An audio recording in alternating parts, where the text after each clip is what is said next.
दोस्तों नमस्कार। बिहनिया संजय से मैं कौशल तिवारी। गोवर्धन पूजा की सबको बहुत बहुत बधाई, शुभकामनाएं। अयोध्या में दीपावली एक दिन पहले क्यों मनाई गई, इसे लेकर जो तथ्य सामने आए हैं वह हैरान कर देने वाला है और हिंदू के झंडा उठाने वालों पर सवाल उठाता है। हम इससे पहले अयोध्या में दीपावली एक दिन पहले क्यों मनाई जाती है इसका खुलासा करें। इससे पहले बता दें कि इस बार अयोध्या में 17 लाख दिए जलाकर दीपावली मनाई गई और एक और विश्व रिकॉर्ड बनाया गया। इस पूरे कार्यक्रम को भव्य और असली बनाने के लिए बकायदा हर साल हेलीकॉप्टर से राम, लक्ष्मण, सीता अयोध्या की धरती पर पहुंचते हैं और उनके स्वागत में जबरदस्त दिए जलाते हैं। नेताओं की भीड़ लगती है, सब राम और सीता की पूजा करते हैं। यह हमारे पौराणिक कथा में भी है, हमारी संस्कृति है, हमारा धर्म है।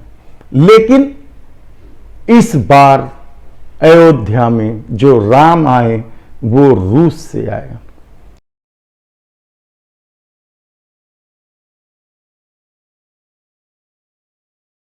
रूस के कलाकार आए थे। आत्मनिर्भर भारत और local vocal make in India को लेकर जितने भी सपने गढ़े गए थे, उन सपनों में रसिया के कलाकार का कहाँ स्थान है, यह आप खुद सोचिए। क्या भारत में भारत के कलाकारों की कमी है? हर गांव गांव में रामलीला होता है। यहाँ राम, लक्ष्मण और सीता के प्रति जो लोगों की भावना है वह विराट है और उस भावना के तहत यदि रूस के कलाकारों को मौका दिया जाए तो आप कहेंगे इसमें गलत क्या है। लेकिन जब सत्ता आत्मनिर्भर भारत की बात करती है, मेक इन इंडिया की बात करती है और तब रूस से कलाकार आते हैं और उनके दर्शन के लिए लोगों की हुजूम भिड़ जाता है, तब सवाल कई तरह के उठना स्वाभाविक है। लेकिन इन सवालों का इसलिए आज के दौर में मतलब नहीं है क्योंकि यह मोदी सरकार का दौर है, जहां हत्या बलात्कारियों के साथ ठसक के साथ खड़ा हुआ जाता है, जहां धर्म के नाम पर धर्म की अवहेलना की जाती है, मान्य परंपराओं की अवहेलना की जाती है, जहां झंडा हिंदुत्व का उठाने के नाम पर नफरत फैलाकर समाज को बांटने की कोशिश होती है। ऐसे समय में अयोध्या में रूस के कलाकारों का आना क्या संकेत है? क्या कथनी और करनी में फर्क है? हम यहां महंगाई की बात इसलिए नहीं उठा रहे हैं कि आस्था के सामने सभी तर्क बेमानी है। आप बहुत सारे लोग कह सकते हैं कि एक तरफ आम आदमी तेल की बढ़ती कीमत से दीपावली ठीक से नहीं मना रही है और योगी सरकार सरकारी खर्चे से 17 लाख दिए जलाकर विश्व रिकॉर्ड बना रही है। ये मुद्दे आज बेमानी हैं क्योंकि आस्था के सामने कोई तर्क काम नहीं करता।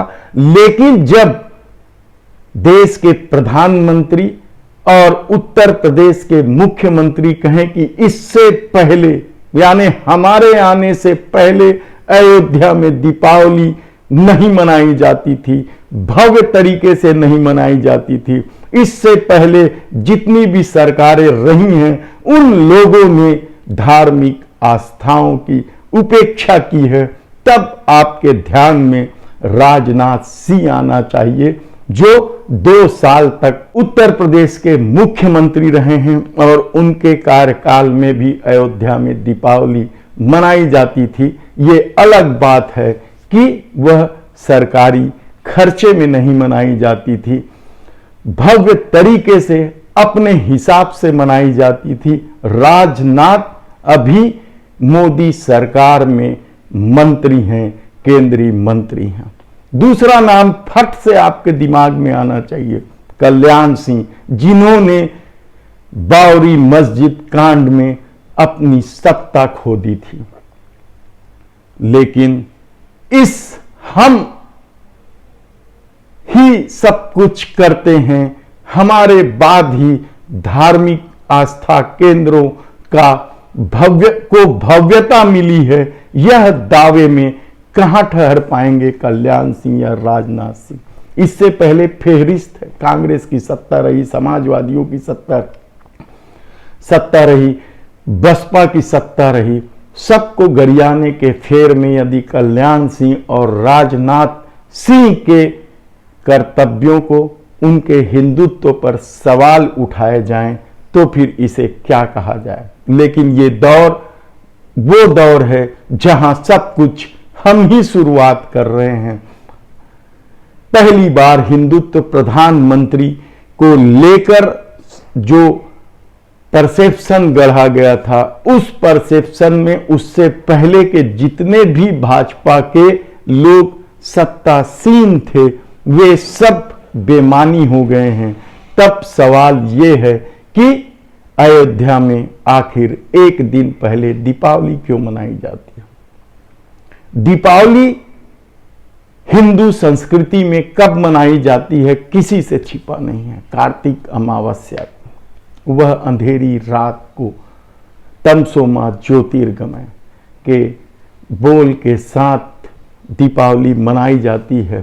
तिथि निर्धारित है, लेकिन दीपावली आरएसएस और भाजपा अयोध्या में एक दिन पहले मनाती हैं। और योगी सरकार की बात माने तो वह कहते हैं कि चूंकि दीपावली बड़ा त्योहार और उस दिन कानून व्यवस्था की स्थिति निर्मित हो सकती है, इतने बड़े आयोजन करने होते हैं, इसलिए हम एक दिन पहले मना लेते हैं। यह कौन सी संस्कृति है? यह कौन सा धर्म इजाजत देता है कि हम निर्धारित तिथि से पहले सब कुछ मनाने? लेकिन जब आप हिंदुत्व के चेहरे बन जाएं, आप हिंदुत्व के ठेकेदार बन जाएं, तो आप कुछ भी कर सकते हैं। धर्म की अवहेलना कर दीजिए, तिथियों की अवहेलना कर दीजिए, आप पर कोई उंगली नहीं उठाया जाए। ऐसा नहीं है कि आरएसएस और भाजपा पहली बार इस तरह का खेल खेलती है। वह दशहरा भी 2 दिन मनाती है, उनकी 2 तिथियां होती है, या तो दशहरा के एक दिन पहले की या दशहरा के एक दिन बाद की। वह कुंभ जैसे पवित्र शब्द को बदनाम करने के लिए जन कुंभ का आयोजन करती है, और राजीव में यहां किस तरीके से कुंभ का आयोजन किया जा रहा था वह भी किसी से छिपा नहीं है।